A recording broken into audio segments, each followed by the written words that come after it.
I never imagined that my life could shatter over something as trivial as a razor blade. I always thought betrayals came with obvious signs, suspicious phone calls, or furtive glances. But my story began quietly, on a Thursday morning tinged with routine in the chill of autumn. My name is Susan Miller. I'm 52 years old and live in a quiet suburb of Columbus, Ohio. On the outside, my life is the picture-perfect American dream.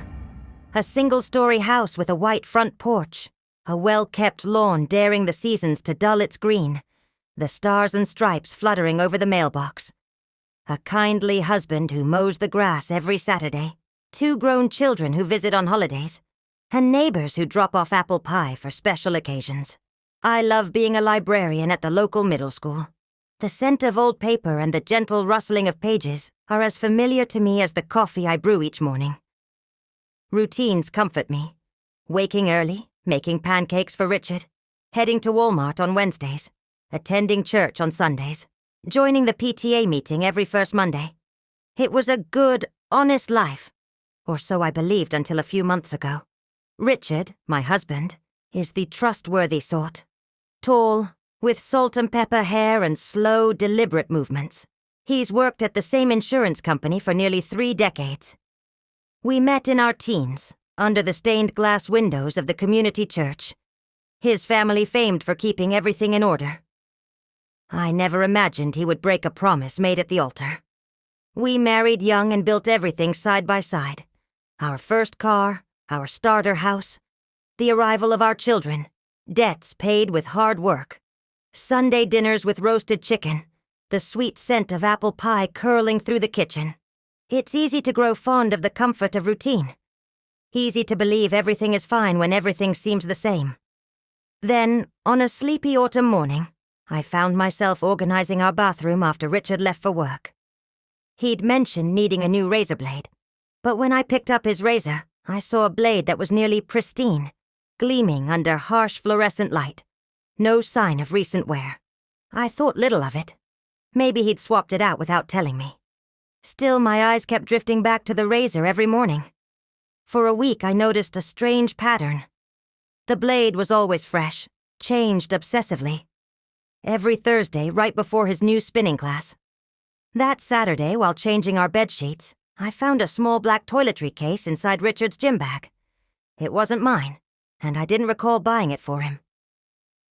Inside, a never-used toothbrush, a bottle of aftershave he'd never worn at home, and a pack of condoms. The shock hit like a hammer to my chest. I sat frozen, my face burning, eyes locked on that package. The sounds of our quiet street felt far away. Richard never needed condoms here. It was a clear sign, though my mind scrambled for innocent explanations. I handled the items with trembling fingers. The aftershave smelled different, more subtle, more mature, meant for someone else's notice. Closing the bag, I sat at the edge of our bed and gazed out the window. The sky was gray, the grass slick and sparkling with dew. My life didn't feel as secure as that white picket fence outside the house. I didn't cry. Not yet. I felt a cold stillness, like someone had switched off every light inside me. I spent Saturday convincing myself there could be a reasonable explanation, that Richard was simply overly cautious about hygiene. But deep down I knew something was happening that I couldn't control. When he came home, I was perfectly normal. I asked about his class. He didn't meet my eyes. I spoke with him about work. He gave short, clipped answers. The gulf between us seemed to widen with each forced conversation. All that next week I kept silent. Nights spent awake, riddled with questions and a gnawing sense of dread. I started watching him closely, keeping track of his razor changes, his bathroom trash, the little clues. A new cologne, quick text messages when I was near, strange reasons to leave the house at odd hours. I marked the spare blades with tiny dots of clear nail polish, almost invisible. I wanted to know if he really swapped the blade every Thursday. He did, always after spinning. I connected the car's GPS to the insurance app, something my eldest son Chris had set up for me after the last service. Richard said he was heading to the gym, but the GPS showed an address blocks away, close to a roadside motel where no one with honest business ever lingered. I noted everything: times, address switches, the scents and interrupted schedules. With every new scrap of evidence, I felt another cut in the bonds of what used to be love. Silence became my shield. At dinner with the neighbors, I kept smiling. I made our usual morning coffee while inwardly stockpiling fragments of the truth. With each little lie, each feigned grin from Richard, I ceased being the woman he'd always known. On a Sunday afternoon, I knew I needed proof. I hid a small recorder, left over from my son's old school project, in Richard's glove box. Days passed before I found the courage to listen. There it was. Intimate conversations, laughter, meaningless promises with a woman named Melissa. A slow-burning rage replaced my heartbreak. I didn't scream. I didn't weep. My suffering became a weapon. If Richard could hide parts of himself, I would learn to hide my own plans. I wouldn't just be a victim. I collected everything: photos of swapped razors, GPS screenshots, notes on new scents and broken schedules. I stashed it all in a battered recipe folder buried in the laundry closet. My arsenal of pain, the armor I'd carry into the future. Silence was my ally. My voice grew softer, my eyes less eager. Richard noticed the change and tried to make up for it with gifts. Flowers for no reason. Hollow praise for my best casserole. It all rang flat, as if the air in our home was made of lies. I watched every word and gesture, storing each bit of proof he unwittingly handed me. One frigid November night, I made my move. Winter had brought nostalgia and loneliness to our home, and Richard was unusually excited about a romantic dinner, a weak attempt to revive what had long since died. I took a deep breath, set the table with practiced gestures. The aroma of roast chicken mingled with Richard's new aftershave, cloying and nauseating. I looked directly at him, and as casually as I could, I asked, "So why have you been replacing your razor blade so often lately, Richard?" He froze. Just for a moment, but it was enough. The world seemed to grow silent. That look in his eyes revealed everything. There was nothing left for us to discuss. There was no love in his gesture. That night, I closed my eyes beside him as if shutting a door on a story with no happy ending. The chill in my spine was replaced by something else, an unfamiliar surge of strength. I understood finally that I was no longer a prisoner of routine or a captive of silence. Richard would not destroy my peace without a fight. My marriage was over, not because of a razor, but because of the parade of lies it represented. Only I knew what would come next. It was time to turn my pain into fuel. Days turned into weeks, and every moment Richard wasn't home, I was weaving a web of quiet observation. The razor blade was only the entry point into a world I never expected to see.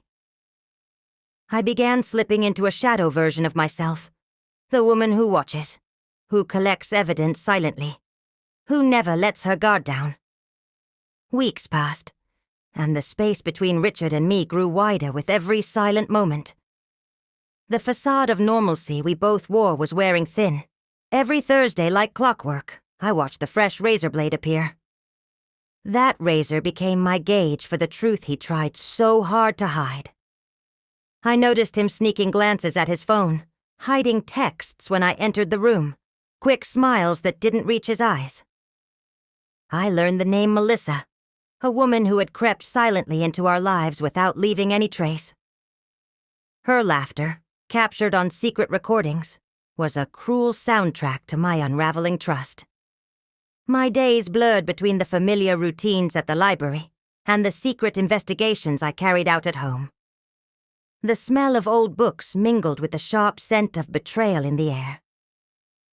I found solace in small moments, the hum of the copier, the quiet footsteps of students in the hall. But the silence in our house was deafening. One morning I found a receipt in his jacket pocket, a bouquet of lilies purchased far from our town, a cheap offering for a betrayal I never invited. At night, I whispered promises to myself in the mirror, vowing to reclaim my life. No longer would I be a silent victim waiting in the shadows. I began subtle sabotage, switched his shampoo to a strong-scented brand to mask the other woman's perfume, installed hidden cameras disguised as smoke detectors to monitor his every move, and meticulously gathered evidence. The stakes were high, but my resolve was stronger. When Richard tried to play the devoted husband one last time during a candlelit dinner, I held steady. I asked him casually why his razor blade was replaced so frequently. The flash of panic in his eyes was brief, but revealing. I smiled softly, saving the storm for the perfect moment. That night, lying beside him in darkness, I felt my chains loosen. My marriage was over, but my story was just beginning. The days that followed were a whirlwind of quiet strategizing and gathering of my strength. I became a shadow in my own home, watching and waiting, collecting fragments of the truth like shards of broken glass.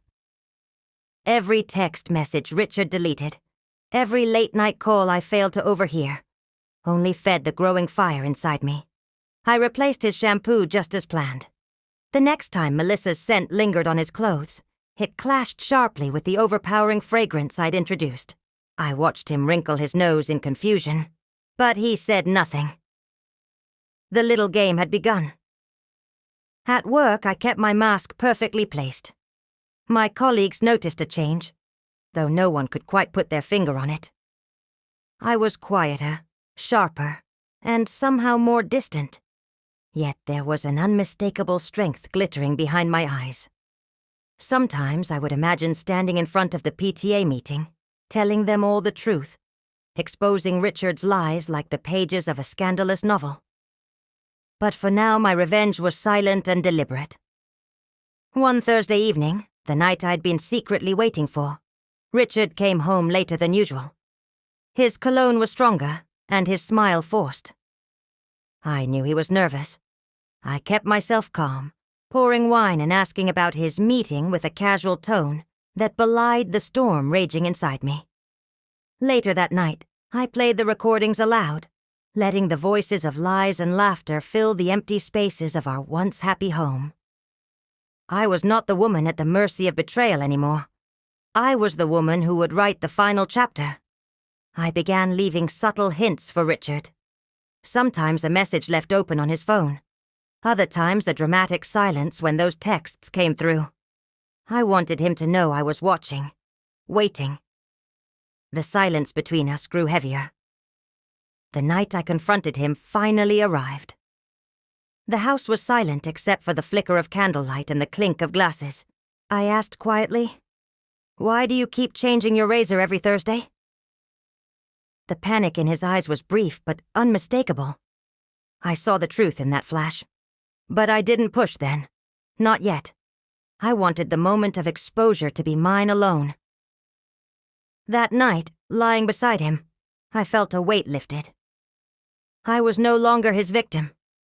I was reborn in the fire of truth and ready to face whatever came next. In the days following that dinner, every glance, every word, every silence became a battleground. Richard tried to act as if nothing had changed, as if our home was still filled with the laughter and ease it once knew. But I could see through the cracks. I became meticulous in my preparations. I copied messages, recorded times, took photos. Every detail mattered. The quiet strength I wielded was unlike anything he'd ever seen in me. No longer the woman who trusted without question. I was the woman preparing to reclaim her life on her own terms. One morning, while going through his coat pockets, I found an unexpected letter. It was from Melissa. Not a love letter, but a demand for secrecy, a reminder of the fragile nature of their hidden world. Reading it, I felt a cold fire kindle deep inside me. They thought their secret was safe, but I was about to change that. I started reaching out to old friends and distant family, the people Richard had kept at a distance. I told my story in bits and pieces, gauging the reactions, preparing my support network. I realized I was not alone, and that strength came not only from fury, but from connection. At times, the loneliness was a weight, a reminder of what I had lost. But every step I took was a step toward freedom. I was learning to live with the pain, to use it as a lens to see more clearly, to act more wisely. The turning point came unexpectedly. I discovered Richard had been funneling money to Melissa, expense after expense, hidden from our shared accounts. The betrayal wasn't only emotional, it was financial. With the evidence in hand, I quietly met with a trusted lawyer. We discussed my options, the best way to proceed to protect myself and my children. That day, I felt a new kind of power, the kind that comes from knowledge and preparedness. I wasn't going to let Richard's lies dictate my future. From then on, every move I made was calculated. I continued my routine at the library, smiled at the PTA meetings, but beneath the surface, I was a storm gathering strength. It was the calm before the storm.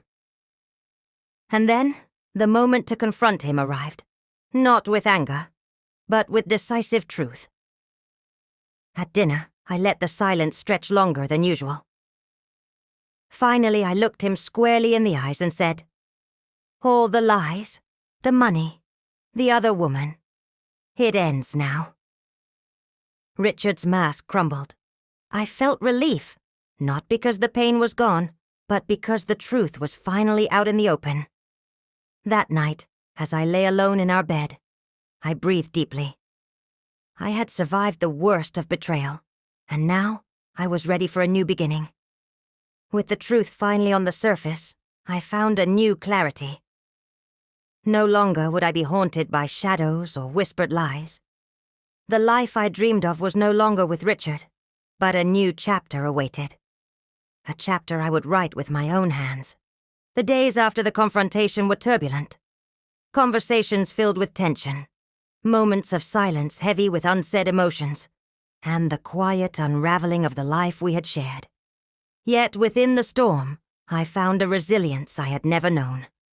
I spent long evenings walking beneath the stars on our porch, the cool Ohio breeze soothing my racing mind.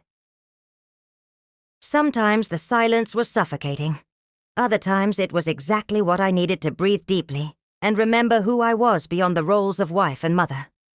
Slowly, I began rediscovering pieces of myself that had been buried beneath years of routine and trust. I reconnected with friends I'd neglected, picked up old hobbies, and even joined a book club. Each small step was a reminder. I was not just a woman who had been betrayed. I was a woman rebuilding. Financially, things were tough. Richard's deception had left scars not only on my heart, but on our accounts.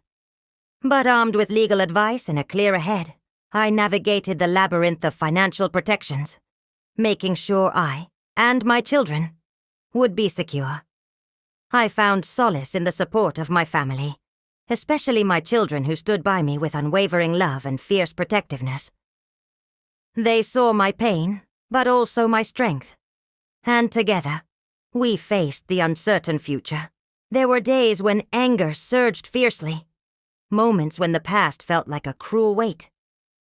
But I learned to channel that anger into determination, fuel for the work of healing and moving forward. One afternoon, as sunlight filtered gently through the kitchen window, I realized that hope was returning. The bitter taste of betrayal was still there, but mingled now with something sweeter. The promise of renewal. I wasn't sure what the future held, but I knew this. My story was far from over, and I was no longer afraid to write the next pages. Each Thursday, like clockwork, I'd noticed the fresh blade, the whispered phone calls, the lingering scent of perfume unfamiliar to our house. The woman named Melissa became more than a voice on the recorder. She was a ghost living in my home, an invisible rival taking pieces from what I thought was mine. I remember the bitter taste of coffee one Wednesday morning, the way it lingered bitterly on my tongue, matched only by the bitterness growing inside me. I'd watch Richard walk out the door, briefcase in hand, and wonder what lies he was carrying beyond the front yard. I tried to find moments of normalcy, clinging to memories of better days. Our children's laughter at the last Christmas dinner still echoed in the dining room, but now it felt like a distant song from another life. The smell of pine needles from the tree still filled the air, but it carried an undertone of grief I couldn't ignore. I had my own late-night vigil, my palms damp with sweat, heart pounding as I played back the voice of Melissa laughing on the recorder. I whispered to myself, over and over, "This ends soon. I will make it end." One cold evening, I waited for Richard to leave for his usual meeting. When the door clicked shut behind him, I slipped into his car. The seat still held warmth, his cologne lingering faintly, a cruel reminder of the man I thought I knew. With trembling hands, I set the recorder again, this time closer to the glove compartment. I needed undeniable proof, something that would make the lies impossible to hide, even to the most stubborn heart. The days crawled by with agonizing slowness. Every knock on the door, every ring of the phone made me jump. I was a woman on the edge, armed with secrets and fueled by rage. At work, I juggled the same routines, smiling at students, whispering responses to colleagues, all while carrying a tornado inside me. The smell of aged books and waxed floors usually brought comfort, but now they reminded me how fragile peace really was. In the afternoons, I started walking the neighborhood more often, pretending to take in the golden leaves and crisp air, while my mind raced ahead to the confrontation I had meticulously planned. I imagined the moment Richard's double life would be exposed. No more shadows, no more whispered lies. The last straw came one morning when I noticed a receipt in his jacket pocket. It was for a bouquet of lilies, bought at a florist miles away. A cheap, hollow gesture for an affair I never agreed to. That same day, I whispered into the mirror, "You have to be stronger than this." I didn't want to be the woman who waits in silence. I wanted to reclaim the narrative, to demolish the facade that Richard had held for years. So I started weaving my own plan. Not with anger or shouting, but with patience, precision, and quiet power. I began by changing small things in the house. I switched his shampoo to one with a strong scent, just enough to mask the perfume of the other woman. I added a new Wi-Fi camera in the living room, disguised as a smoke detector. I monitored every message, every call, every step he took. My calm was a mask. Behind it, every tick of the clock pushed me closer to the day I would take back my life. And then came the dinner. The night Richard tried to pretend everything was as it used to be. The candles flickered weakly on the table. The aroma of roasted chicken filled the room. He was charming, delivering false smiles and soft words. I held my ground. When I casually asked about the razor blades, I saw the flicker of panic across his eyes. I held back the storm, saving it for a moment when the world would watch. That night, lying beside Richard in the quiet darkness, I felt the weight lift slightly. No longer was I trapped, no longer silent. My marriage was over. But my story was just beginning. The turning point was painful, but necessary. I learned that sometimes love isn't enough to save a marriage built on secrets. But from that reckoning, I emerged stronger, sharper, unafraid of the unknown. I started waking up earlier, filling the empty spaces with exercise, writing, small acts of self-care. The quiet mornings held a new kind of peace. Hard won, but deeply needed. My heart, though scarred, began to beat with the rhythm of survival. I took control of my future. Richard's lies had tried to define me, but I refused to let past betrayals dictate the rest of my life. Instead, I chose courage. I chose freedom. Each day was a step closer to reclaiming my identity, my joy, my sense of worth beyond the title of wife. Looking back, that razor, the simple object that unveiled a hidden life, became the symbol of my transformation. It was the crack in the facade that allowed light to pour in, revealing not just betrayal, but the chance for new beginnings. Tonight, as I sit in the quiet of our home, the scent of cinnamon from the kitchen mingling with the cool autumn air, I feel ready. Ready to take the next step, ready to face whatever comes with a heart open and strong. My story isn't over. It's just shifting into a new chapter, one filled with truth, resilience, and hope. When I woke up the morning after that final silent confrontation, something inside me had shifted irrevocably. The woman who had cried alone in the dark was gone. In her place stood someone forged by pain, fired by truth, ready to reclaim what had been stolen. Richard still moved around the house, pretending nothing had changed, but I was no longer the audience to his lies. I had become the director of my own destiny. The first move was subtle, but deliberate. At the next PTA meeting, I appeared composed and calm, meeting familiar glances with a new unspoken strength. Friends who had once looked at me with concern now saw a woman resolute and in control. In the weeks that followed, I began gathering my allies. I reached out to trusted friends and family. Slowly, the story of Richard's betrayal was no longer just mine. It became ours, a shared burden and a collective stand. But the real battle was outside the comforting walls of my home. I had to face Richard head-on, not in secret whispers or stolen moments, but in a way that exposed every lie for all to see. It started with the finances. I worked with my lawyer to freeze accounts, halt hidden transfers, and uncover the financial trails Richard had hoped would never be found. Watching him realize that I was severing the money he funneled to Melissa was a victory I savored silently. Then came the public unmasking. I organized a gathering, under the guise of a community event, where I invited Richard's colleagues, friends, and family. The place was filled with people who trusted him, who believed in the man he showed to the world. I stood before them, holding my head high, but heart thundering. This was my stage. Without bitterness, I told my story. The silent betrayal, the lies hidden beneath years of smiles, the secret life that Richard had woven. I shared the proof I had collected.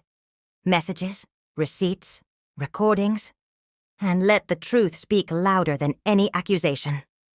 The room shifted. Gasps and murmurs filled the air.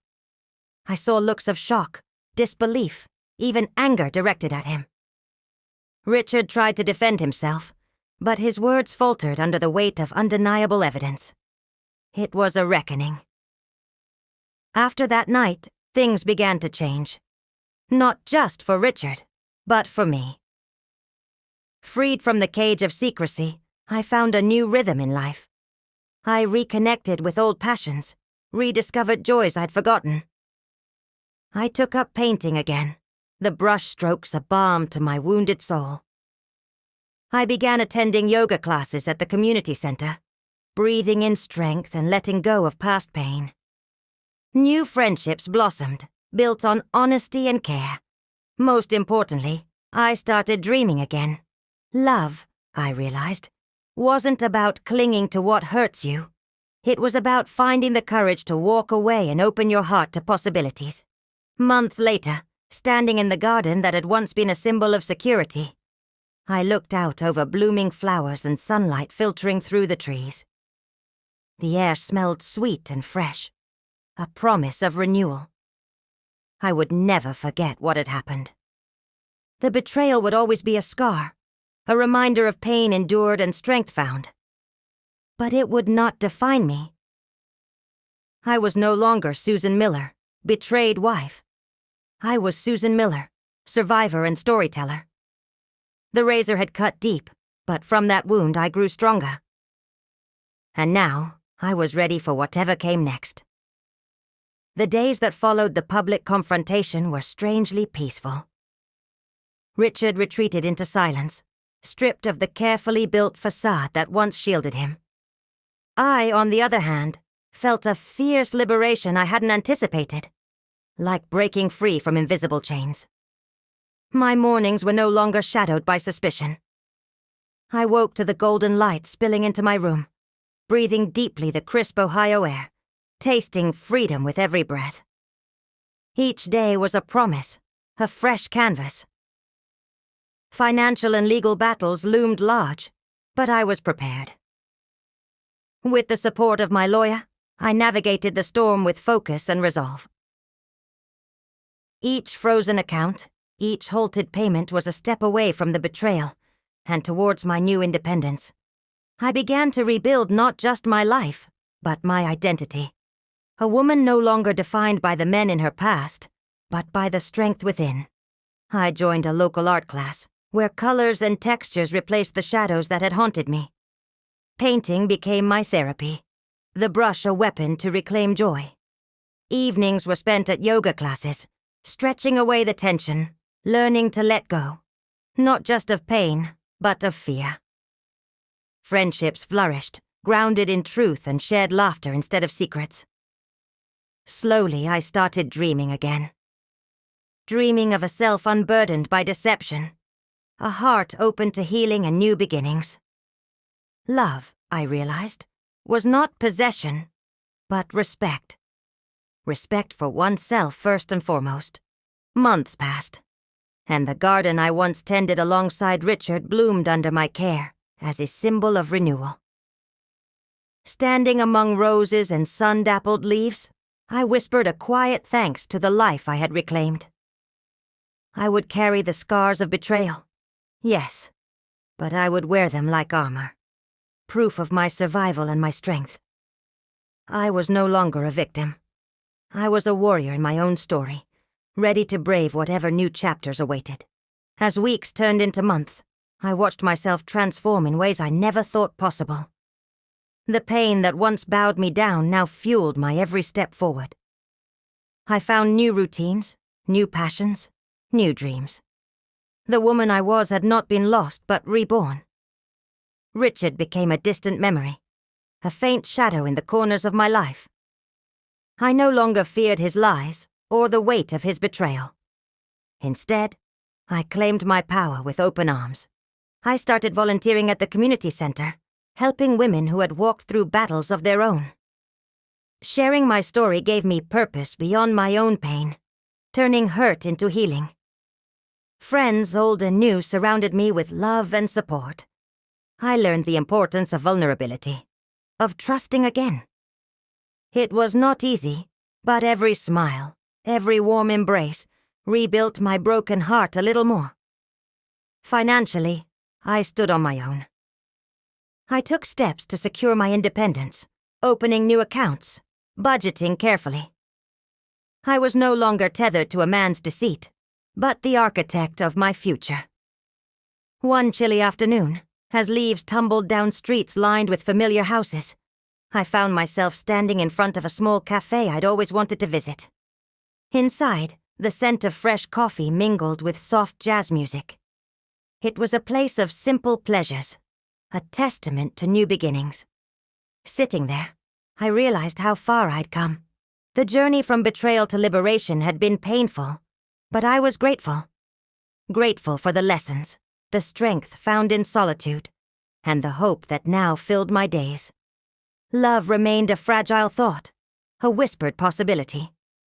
But I understood now that before I could love someone else fully, I had to love myself fiercely. And love myself, I would. It wasn't just about exposing Richard anymore. It was about reclaiming myself from every lie he had told me, from every moment I felt unseen or unworthy. I started small, making changes in my day-to-day life that symbolized the new woman emerging beneath the ashes of betrayal. I rearranged the house, tossing out items that held memories soaked in deceit, replacing them with things that brought me joy. Candles with warm scents, soft throws on the couch. Photos of friends and family who truly supported me. Each act was a declaration. This was my space now, my sanctuary. On weekends, I explored nearby parks and trails I'd overlooked for years. The rustle of dry leaves beneath my boots, the crisp autumn air, the distant sound of children playing. These simple things brought endless comfort. Nature, with its steady rhythms, mirrored the healing unfolding inside me. I enrolled in a creative writing course at the community college. Telling my story through words, putting pain and hope side by side on paper, gave me control over my own narrative. Sometimes the darkest memories surfaced in poems and essays, but each line I wrote was an affirmation I was moving forward. Work at the library remained a refuge. My colleagues noticed the change, the steadiness in my voice, the sparkle returning to my eyes. The students, unaware of my inner turmoil, kept me grounded, their innocent enthusiasm a balm for my soul. I kept up with legal proceedings quietly but firmly. The settlement negotiations were grueling, but I had a fierce advocate beside me. Financial independence was no longer a dream, but an attainable goal. But beyond the practicalities, the deepest shift was emotional. I no longer defined myself by Richard's betrayal, but by my resilience and capacity to grow. The years of marriage, with all their highs and lows, became chapters of a larger story. Not the whole book. One crisp fall evening, as the sun dipped low and painted the sky in hues of pink and gold, I found myself contemplating the future. Who was I going to be? What did I want from this new life? The answer came quietly but clearly. I wanted freedom, not just from lies, but from fear, from doubt, from the pain that had once consumed me. And so, I began to open my heart slowly, cautiously, to new possibilities. I joined a book club that met at a local coffee shop, where conversations were rich and friendships genuine. I smiled more, laughed more, even dreamed of love again, though now with clearer eyes. I learned that healing was not linear. Some days, grief would wash over me like a wave, threatening to pull me under. But I also discovered the power of choosing to stand, to breathe, to keep walking forward. The razor that had torn me apart became, in time, a symbol not of destruction, but of transformation. It was through cutting away the lie that I found space to grow. As winter neared, I decorated the house with lights and warmth, inviting joy back in. There were moments of loneliness, yes, but also moments of triumph, of rediscovery, of hope. I was no longer afraid. And in that fearlessness, I found my greatest strength. As winter deepened, I found solace in the quiet moments. The soft hush of snow settling outside my window. The warm glow of lamplight casting shadows in the corners of the room. The world seemed to slow, allowing me to breathe and reflect on the journey I'd endured. I spent evenings wrapped in a soft blanket, pen in hand, pouring thoughts and emotions onto paper. Writing became my confession, my therapy, and my rebellion against the silence that betrayal once imposed. At the same time, I cultivated new friendships.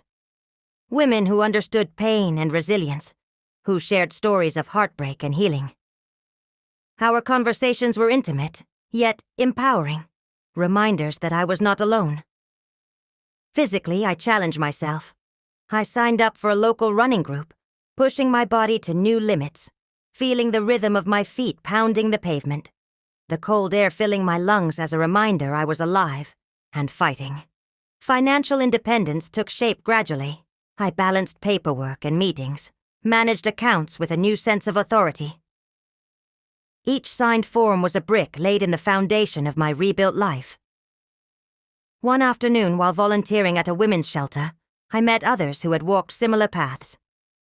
Their stories mirrored mine, carved from different lives but echoing the same themes of survival. Helping them became part of my new purpose. Romance was a distant thought but not an impossible one. I tentatively explored the idea of dating again, aware of my vulnerability but eager for connection. I learned to set boundaries, to trust my instincts and refuse anything less than respect. There were setbacks, days when the scars throbbed fiercely, memories flooding me unexpectedly. But each time I leaned on the strength I had forged from pain. Spring brought renewal. The garden I tended blossomed in color and life, a metaphor for my own growth. Standing among the tulips and daffodils, I felt a profound sense of peace. I began speaking to groups about my experience, hoping to offer hope to those trapped in silence. Sharing my story became an act of healing for myself and others. The razor that once symbolized destruction now stood as a testament to transformation, a reminder that even the deepest cuts can heal, given time and courage. Tonight, as I sit here sharing this with you, I am not a victim, but a survivor. Not a broken woman, but a whole one, resilient and ready. My journey is far from over, but I face it with an open heart and steady spirit. With each passing day, I realized more clearly that this was my rebirth, a chance to rewrite my own story, free from the shadows of Richard's secrets. The pain that once threatened to consume me became the fuel for my growth. I started setting new goals. Small ones at first. Spending time outdoors each day, learning a new recipe, calling an old friend. Then bigger ones, attending workshops, saving for a trip I'd always dreamed of, signing up for a public speaking class. Work at the library became a source of pride again. I threw myself into organizing community events, helping students discover the joy of reading, connecting with colleagues who had become pillars of support. I was no longer the woman hiding from pain, but one moving boldly toward purpose. Richard's name became less frequent in my thoughts. I stopped replaying his lies and instead focused on my healing. Music filled the house now, the soft blues and folk tunes I loved as a girl. I danced alone in the kitchen, laughter bubbling up from places I thought were dry forever. Physically, I was stronger. Early morning runs, yoga stretches, healthy meals. My body no longer a battlefield, but a temple renewed. The mirror reflected a woman renewed, eyes shining with determination. Emotionally, I learned patience, with myself and others. Acknowledging the slow pace of healing allowed me to be kinder to the woman in the reflection. Eventually, I allowed myself to dream of love again, not as a desperate grasp, but as a hopeful embrace. I ventured cautiously, knowing my worth and expecting no less than respect and honesty. Through it all, I never forgot the lessons carved into me by betrayal. The razor's cut that brought ruin, but also rebirth. Standing in my garden one summer morning, the sun warm on my skin and flowers blooming around me, I understood that while scars remain, they are also marks of survival. I am more than my past. I am the author of my future. This is not just a story of heartbreak, but of victory. And this victory is mine soon. The seasons changed once more, and with each passing day, I found myself reclaiming fragments of joy I thought lost forever. I began to travel lightly, both in spirit and in luggage, breaking free not just from the past, but from the weight of years spent in quiet endurance. I took a solo trip to a nearby lake town, where mornings were cool, and the mist hovered above the water like a secret waiting to be unveiled. Sitting alone on the dock, I watched the sun rise, feeling the stirrings of a future not yet written. Returning home, I felt renewed, carrying that peacefulness into my routines.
The library felt brighter, my friendships deeper, my smile wider.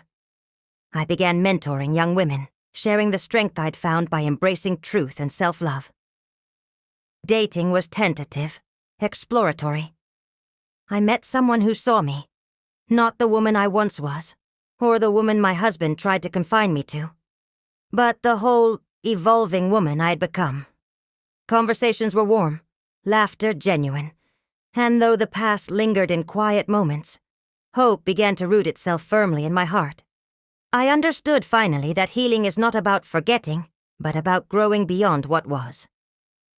One night, under a sky full of stars, I thought about the razor, the catalyst that shattered my illusion but opened the door to self-discovery. I am grateful for the pain because it led me to power.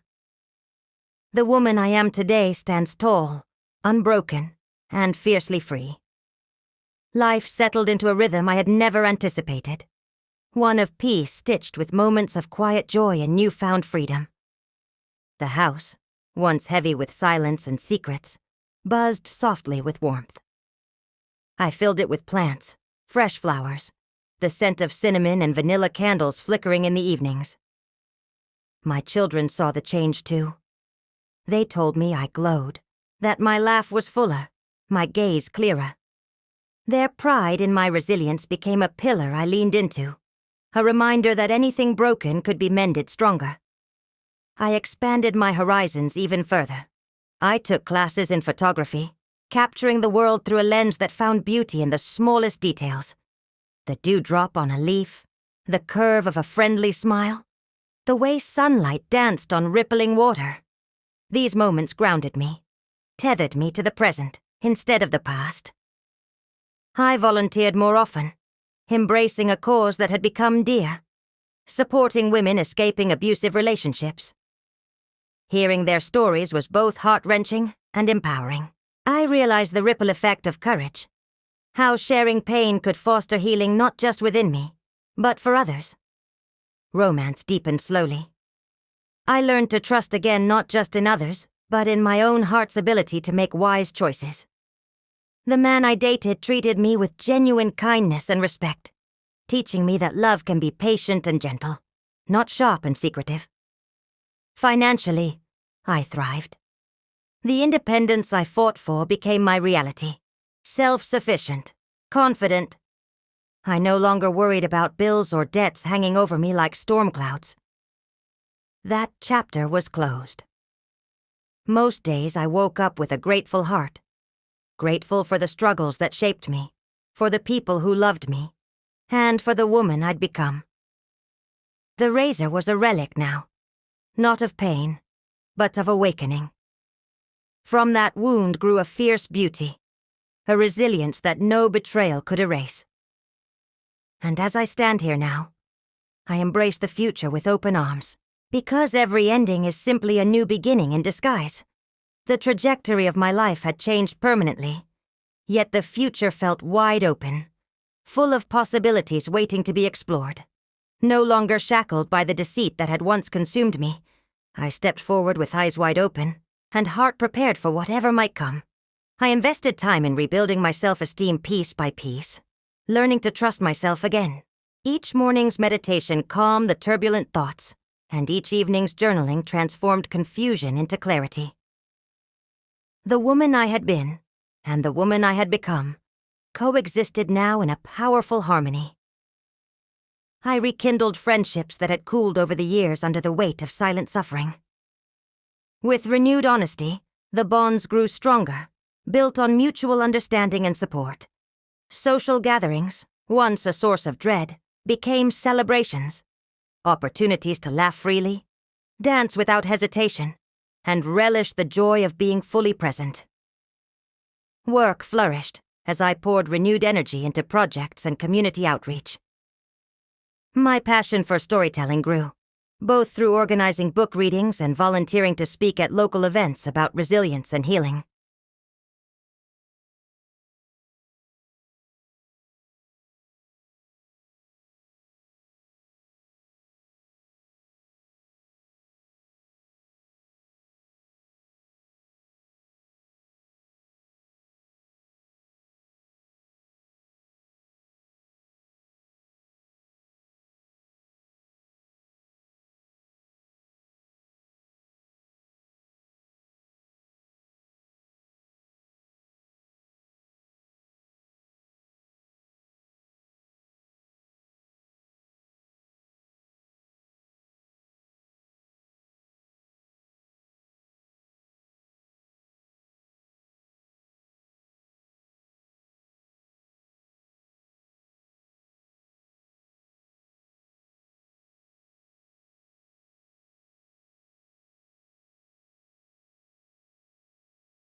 One evening, as I walked home beneath the silver glow of street lamps, I felt the unmistakable thrill of possibility.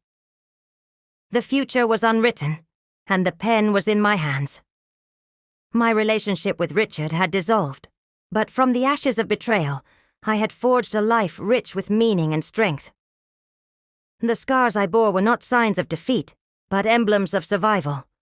And survival had made me fierce, unyielding, alive. Every breath I took was a declaration. I am here. I am whole. I am free. As the months went by, I allowed myself to dream. Not just about love, but about life.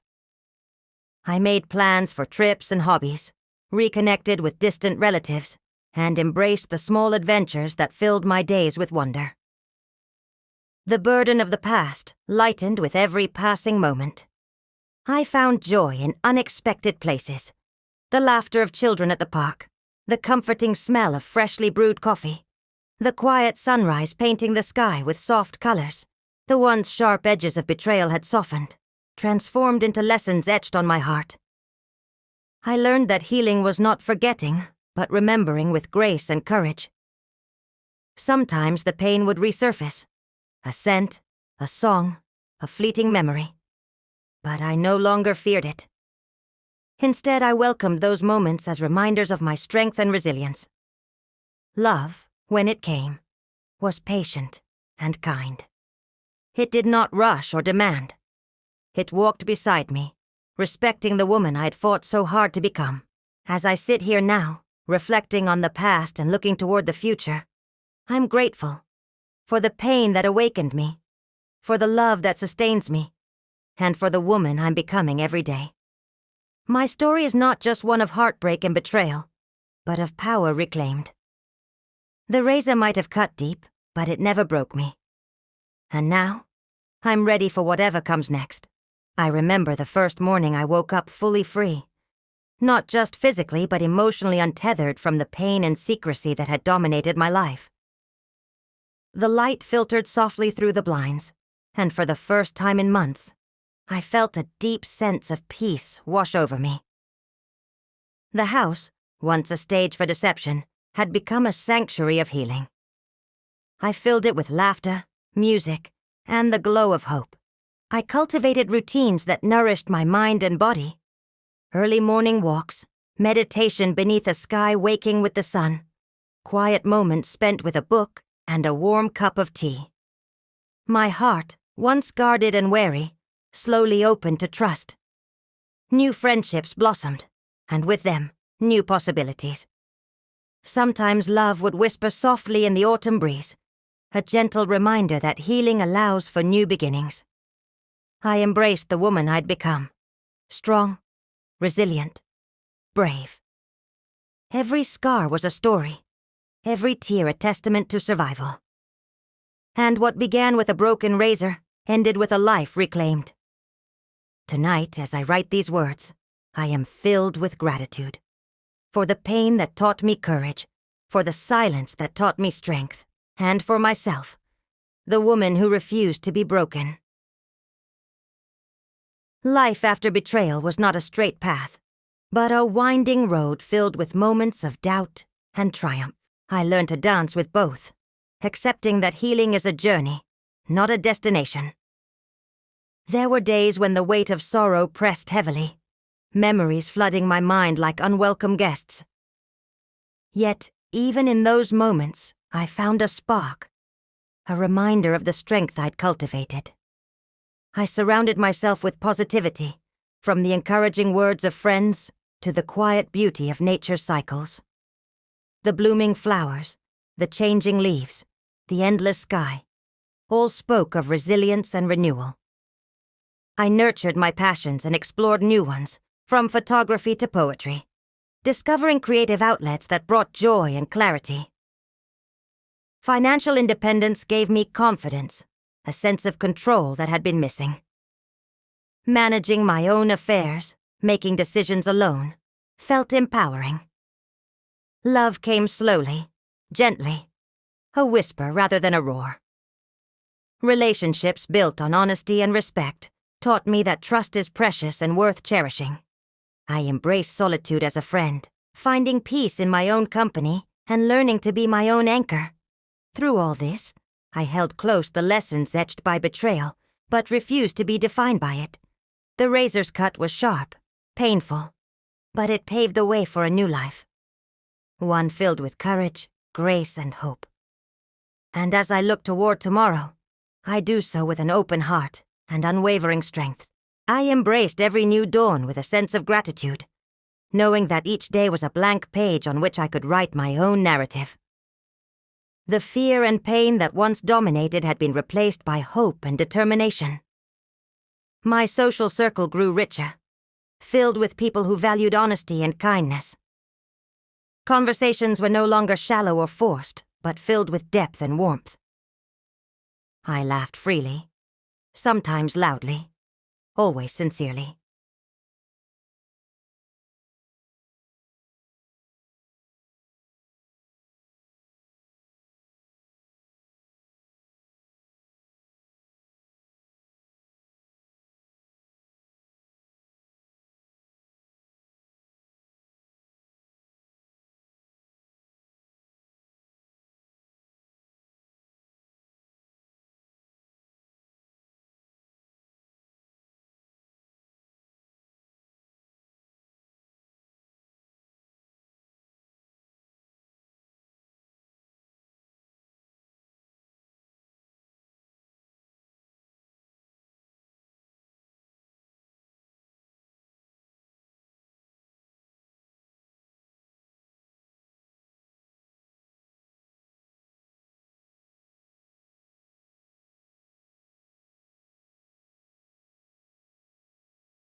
In the quiet mornings, I would sit on the porch, a cup of tea in hand, watching the world wake up. The gentle stirrings of life around me reminded me how resilient the human spirit is. Even when broken, it can heal and flourish. I reconnected with my children on new terms, not defined by the past, but built on mutual respect and love. Together we forged a future strong enough to withstand any remaining shadows. Work became a source of pride and joy. I spearheaded new initiatives at the library, bringing the community together through storytelling and shared experiences. The spark of creativity burned brighter than ever. Romantic love slowly made its way back into my life. I approached it with a cautious heart, but an open mind, ready to trust again, but mindful of self-respect. Financial freedom granted me the confidence to explore new opportunities. Travel, education, personal growth. All things I'd postponed for too long. Every step forward was a victory against the betrayal that once consumed me. The razor's cut, symbolic of that dark moment, no longer held power over me. Instead, it marked the beginning of my transformation. And with that transformation came a fierce, unshakable strength. I am more than my past. I am a woman reborn, ready for whatever comes next.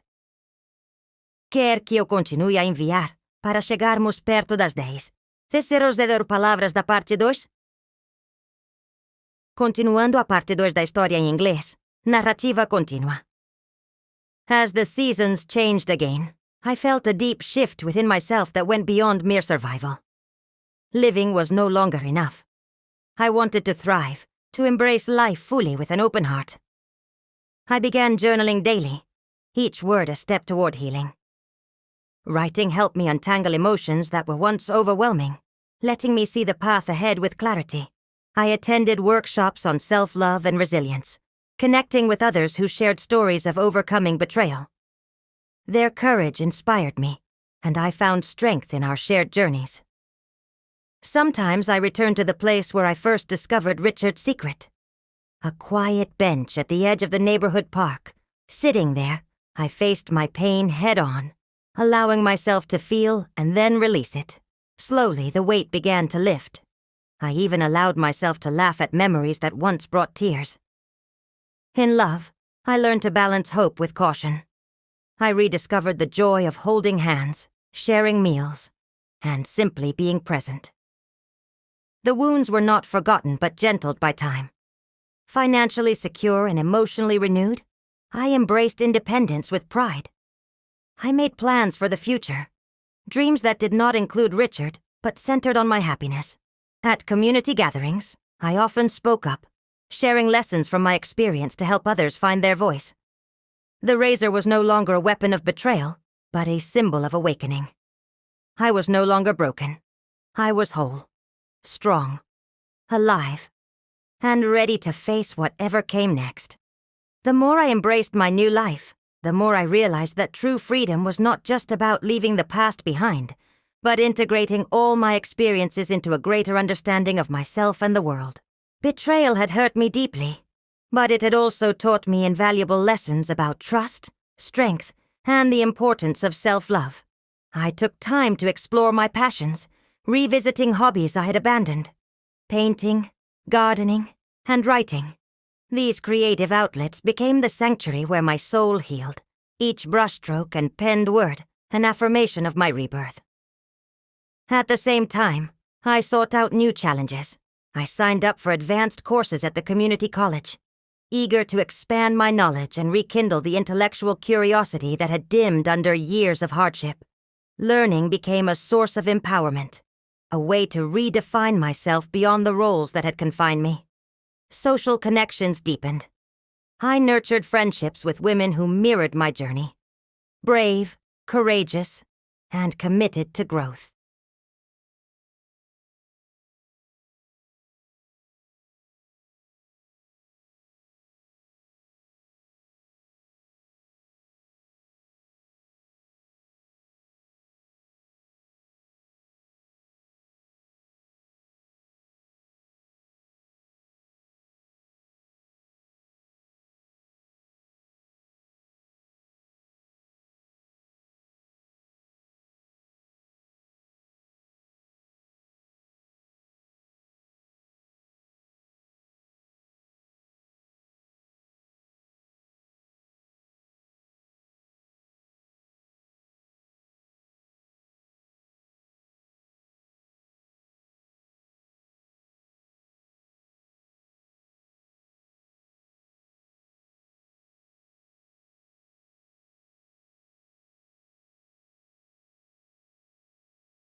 Together we shared stories, laughter, tears, and triumphs, building a supportive tribe that lifted each other when the weight became too much. Romantic relationships unfolded with a new sense of clarity. I no longer sought validation in others, but entered connections as a whole person, with boundaries clear and heart open, but guarded. Each interaction was a chance for genuine connection, free from the shadows of past wounds. Financial independence solidified further. I managed my resources with prudence and confidence, making decisions that aligned with my values and future goals. Richard's betrayal could not touch this foundation I was building. In moments of quiet reflection, whether standing in my blooming garden or watching the sunset paint the sky, I felt an overwhelming sense of gratitude. Gratitude for the pain that led me here, for the strength I found in adversity, and for the promise of each new day. I no longer feared the razor's cut. Instead, I honored it as the pivotal point that shattered an illusion and opened the door to my true self. I'm not merely a survivor of betrayal, but a woman transformed, resilient, empowered, and ready to embrace life on my own terms. With each new dawn, I woke a little stronger and a little freer. The chains of betrayal that had once bound me began to fall away, replaced by a fierce determination to live boldly and unapologetically. I spent time reconnecting with family, mending relationships strained by years of silence and pain. Their support was a balm, reminding me that I was never truly alone. Through volunteering, I found purpose and community. Helping others navigate their own struggles gave my own wounds a new meaning. I saw in their eyes the same resilience I nurtured within myself. Creative pursuits flourished. My paintings, once tentative, grew vibrant with color and emotion. Writing became a daily ritual, a way to witness my transformation and share my story with others. Work became a source of pride and joy. I organized storytelling sessions that brought together diverse voices, creating space for healing and connection within the community. Romance, when it came, was tempered with wisdom. I recognized the value of patience and self-respect, choosing connections that honored who I was, not who I had been. Financially secure, I embraced independence fully. Planning for the future was no longer a source of anxiety, but a canvas of opportunity. On the journey from betrayal to freedom, I learned that strength is born in the cracks, where we once thought we'd break. The razor that had once threatened to cut me down now symbolized my rebirth, a gateway to a life lived with passion, honesty, and courage. Tonight, as I reflect on my journey, I smile, not just at how far I've come, but at the limitless horizons ahead.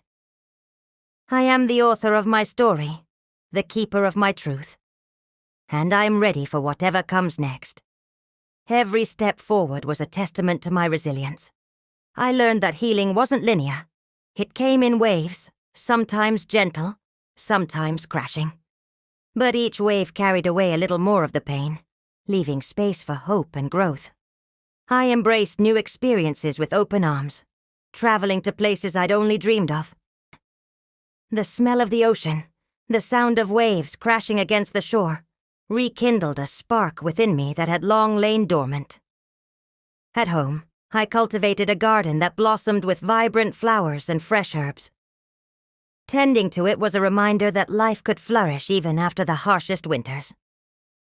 My friendships became lifelines, offering laughter, comfort, and honest counsel. I learned the importance of vulnerability and the strength it takes to ask for help. Romance unfolded gently. I savored moments of connection and conversation, learning to trust and be trusted anew. Financial independence gave me freedom to pursue my passions without fear or hesitation. I invested in my education, my health, and my happiness. In quiet moments, I reflected on the razor, the symbol of betrayal, and realized it was also a symbol of transformation. It reminded me that sometimes, the deepest cuts lead to the strongest healing. I stand today, not as a broken woman, but as one rebuilt from the ashes, strong, proud, and unafraid. My story is far from over. It is a constant evolution, a dance between pain and joy, loss and love, despair and hope. And I embrace every step with courage. I never thought a simple razor blade could tear my life apart. My name is Susan Miller. I'm 52 years old, living in a quiet suburb of Columbus, Ohio. For years, my life was what everyone calls the American dream. A single-story house with a white porch, the flag waving in the breeze, my husband Richard mowing the lawn every Saturday, 2 grown children, and neighbors who smiled warmly during block parties and holiday potlucks. I worked as a librarian at the local school, a job I loved deeply. The smell of old pages, the whispered voices of students, the peaceful routine of cataloging books was my daily comfort.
Mornings began with the scent of coffee brewing, pancakes for Richard, and planning the weekly trip to Walmart for groceries.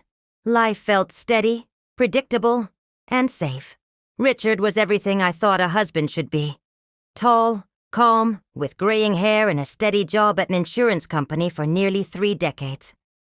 We met young at the church where our families belonged, married soon after, and built a life together brick by brick. Kids, little celebrations, worries about bills, and the ordinary ups and downs of marriage filled our days. But all that quiet certainty shattered on a cool autumn morning. Richard mentioned needing a new razor blade. Weeks later, when I looked in the bathroom, the blade seemed brand new, shining under the bathroom light while I knew the old one had worn down. My stomach twisted. Days later, I found a small toiletry bag in his gym bag, one I had never seen before. Inside were an unused toothbrush, a bottle of aftershave he never used at home, and a pack of condoms. My heart dropped. The scent of that aftershave was unfamiliar, subtle, intentional. The realization hit me like a slap. Richard was living a secret life. I sat on the bed, the room spinning around me. I didn't cry.